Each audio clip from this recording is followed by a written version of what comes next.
خب رسیدیم به قسمت دوم داستان فیروز دیلمی. شخصیتی که گفتیم پدر فارس بود و مادر عرب بودن، اینا بهشون میگفتن ابنا، و در زمان که پیامبر خدا صلی الله علیه و آله اواخر حیاتشون بود که بیمار شده بودن بعد از حجة الوداع، گفتیم پیامبران دروغی ظهور کردن که یکی از اونها اسود انسی بود که شاعر بود، بالاخره جنگاور بود و آدم خشنی هم بود و فاسد هم بود و آدم زیرکی هم بود، میتونست مردم رو فریب بده و از اخبار اسرار پنهانی اونا خبر بشه، بهشون اطلاع بده و بگه وحی آسمانی هست. و گفتیم که ایشون به شهر صنعا حمله کرد و شهر ابن بازان، پسر بازان رو کشت و همسر اون رو تصرف کرد، برای خودش گرفت. به قول معروف همون کارهایی که ببین کرد، جنایت و قتل و فلان و تکبر و غرورش هم خیلی زیاد شده بود. پیامبر دیگه نامه نوشت تعدادی، از جمله فیروز دیلمی، که بالاخره شما یه کاری بکنید در اینکه این فتنه بخوابه، کشتار و جنایت بخوابه، خیلی ناامنی ایجاد کرده بود و فساد و تباهی. نکته‌ای که در داستان وجود داشت، اینا فکر می‌کردن چه باید بکنیم، یک فرمانده سپاهی داشت. یه فرمانده سپاهی داشت که از آدمای اثرگذار و مهم بود، که فرمانده سپاه اسود انسی بود. اسمش قیس ابن عبد بود. قیس ابن عبد یغوث. گوش کنید، قیس ابن عبد یغوث. قیس میگیم حالا.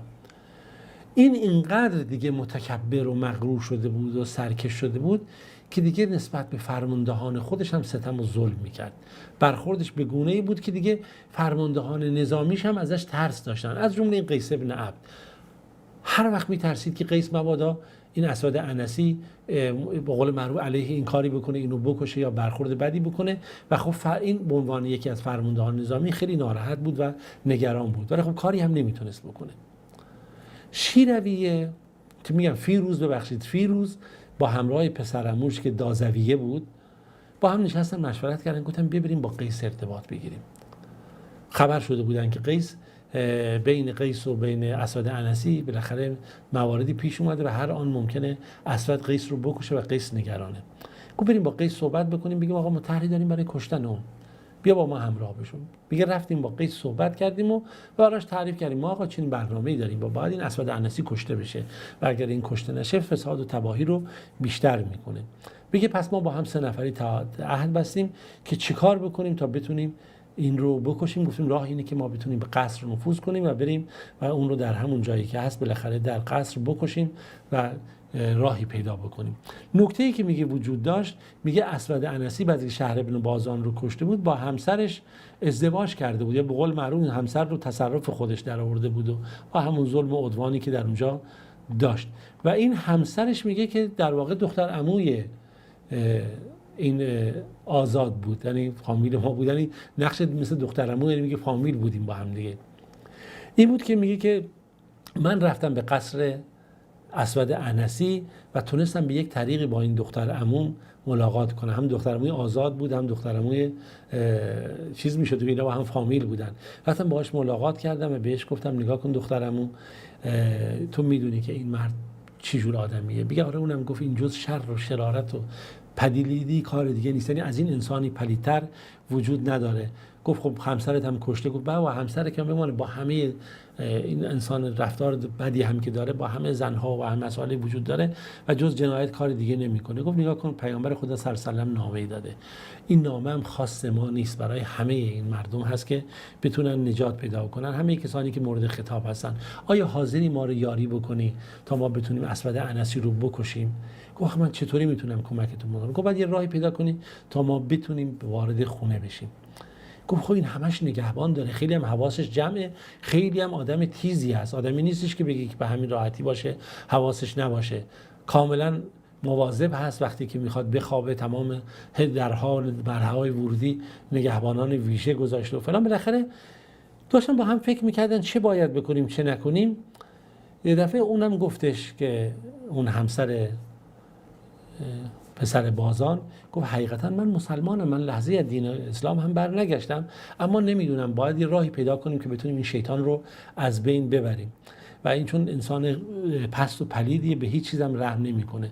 میگه ما همین دنبال این بودیم چیکار بکنیم، دیدیم بله یک حجره‌ای هست. این دختر عموی من گفت یه حجره هست در این قصر که این حجره فقط نیاز به کمی کندن داره، مثل فرض کنید یک کانال ورودی که بشه انجام داد. شما بعد یک کسی رو بفرستید بیاد به عنوان تعمیراتی چیزی، این راه رو آماده بکنید که پنهانی از طریق این حجره بتونید وارد قصر بشید، شبانه وارد اتاق بشید، چون اینا همه چی رو اینا مسدود کردن. این یکی هست، متوجه نشدن چون این به گونه‌ای نبودی که به چشم بیاد. در هر صورت ایشون میگه که باید ما به گونه‌ای عمل میکردیم که بتونیم درست به قول معروف کار رو انجام بدیم. میگه حتی یک بار هم اومدیم روزانه به عنوان تعمیرات قصر مثلا اونجا کارهایی رو انجام بدیم، اون حجره رو آماده کردیم، طوری هم کردیم که مشخص نشه. شب وقت برنامه عملیات ما شد، میگه ما اومدیم بالاخره از اون حجره وارد شدیم، اونجا رو شکستیم، از اون راه وارد داخل شدیم و یه دفعه خودمون رو رسوندیم بالای سر اسود عنسی و دیگه خنجر رو در حلقش فرو کردیم. خنجری که در حلقش فرو کردیم افتاد به خورخور کردن و سر صدا کردن. نگهبانا اومدن چه خبره فلان، گفتن هیچی، نه ناراحت نباشی، زنش گفت ناراحت نباشی، چیزی نیست، از آسمان داره براش وحی میاد، وحی آسمانی میاد. در هر صورت میگه که این رو تونستیم اونجا بکشیمش. وقتی که کشتیم این رو سرش از بدنش جدا کردیم، برای که بعد کاری میکردیم که این پیروانش این حس اعتماد رو از دست بدن نسبت به این. و خب از اونورم فرمانده سپاه با ما همراه شده بود. و در هر صورت میگن صبح که هوا روشن شد که دیگه شرایط این گونه شد، یه دفعه سر صدا بلند شد و ما فریاد زدیم که بالاخره بیایید که اسود عنسی کشته شده و ما بالای قصر بودیم و دیگه از اون بالای قصر الله اکبر الله اکبر گفتیم و شروع کردیم به اذان دادن و شهادت این دادن و اینکه بالاخره بیایید که اسود عنسی کذاب و دروغگوه و اینم رازی بود بین ما و کسانی که از بیرون هماهنگ کرده بودیم برای اینکه بتونیم به موقع اونجا رو به دست بگیریم، به عبارتی کودتا کنیم، فرصت رو بگیریم. میگه مسلمان هایی که اینو فهمیدن دیگه از همه طرف دیگه اومدن دیگه سر اسود عنسی هم از بالای قصر ما پرتاب کردیم. وقتی پیروانش این صحنه رو دیدند و دیگه شرایط به هم خورد، ما تونستیم بالاخره اونجا رو دوباره تصرف بکنیم و از دست قدرت اینها مسئله رو خارج کنیم. میگه بالاخره ما نامه فرستادیم به نزد رسول خدا صلی الله علیه و سلم که خبر بدیم که بیایید دشمن خدا رو ما تونستیم از بین ببریم و این رو به هلاکت برسونیم.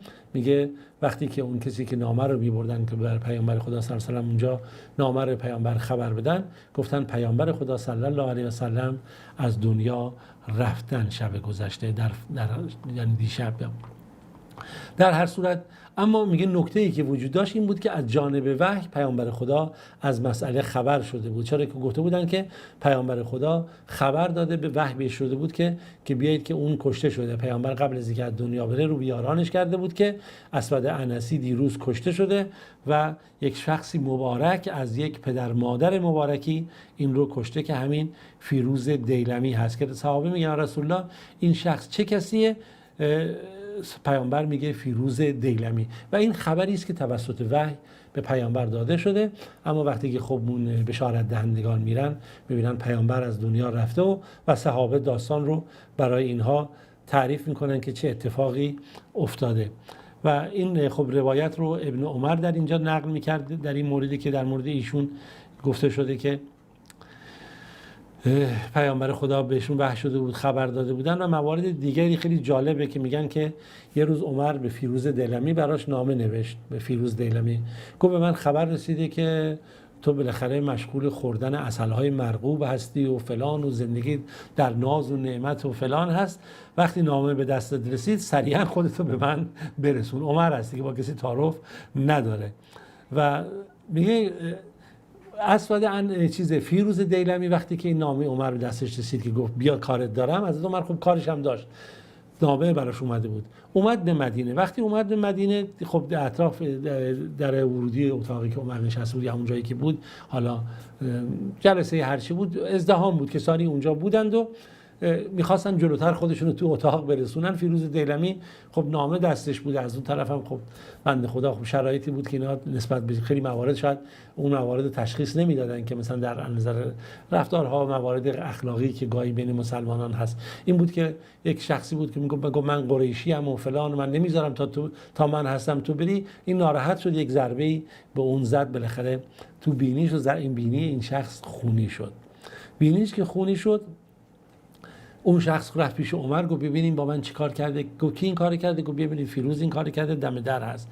عمر به فیروز گفت بیا چرا این کار کردی؟ گفت تو به من نامه داده بودی، من اومدم می‌خواستم بیام، اینا بدون نوبت می‌خواستن تو اتاق بیاند و فلان. عمر گفت نه راهی نداره، تو باید قصاص بشی، هیچ چاره‌ای جز قصاص تو نیست. گفت من به قصد این کارو نکردم، این جلوی من اومده بوده بدون بالاخره نوبت. قاصد صحبتایی که میشه. گفت نه دیگه چاره‌ای جز قصاص نیست، باید قصاص بشی. این بود که اونجا فیروز دیلمی گفت من آمادم برای قصاص. رو زانوی خودش نشست و گفت من آمادم که این جوان که من بینیشو خونی کردم از من قصاص بکنه.